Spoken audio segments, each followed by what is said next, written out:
William Ruto na mimi tulichaguliwa tiketi moja. Tuko presidency. Yeye akipinduliwa, mimi napinduliwa naye safari moja. Niseme ya kwamba Wakenya walikuwa hapa. Mambo ya jinsia hakuna mtu hajui. Ilikuwa huko Eldoret, ilikuwa huko Bomet, ilikuwa Kericho, ilikuwa Baringo, ilikuwa Nakuru, ilikuwa Turkana, ilikuwa 35 counties. Na hakuna mtu hajui ya kwamba mambo ya jinsia ilikuwa ile inaitwa spontaneous. Yes. Ni Wakenya na hasa vijana wetu walikuwa wamekasirika na ile mambo ya finance bill na gharama ya maisha. Na hiyo maneno ikajitokeza.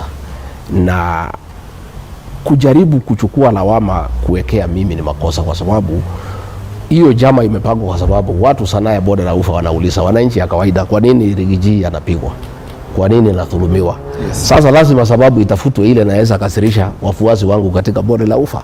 Na ile sababu imeonekana mzuri sana inaweza kasirisha wafuasi wangu katika bonde la ufa ni kusemekana ati sisi tulihusika kwa mambo ya jenzi. Jenzi ni watoto wetu na mimi nilisema wasikizwe, na waliposikizwa mambo ikatulia. Na yale maneno ambayo walikuwa wamelete ni mambo ambaye pia hata sisi tulikuwa tunaona inastahili kusikizwa. Kwa hivyo mimi ningetaka kusema tupatie Wakenya heshima.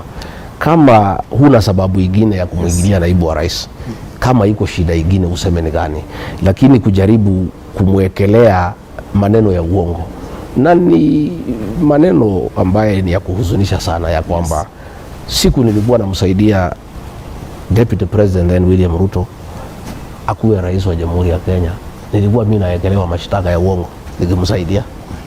Sasa tena imerudi Rais William Ruto akiwa kwa kiti, ati mimi tena niwekelewe maneno ya uongo ya kunihujumu mimi. Lakini mimi na muamini sana Mwenyezi Mungu.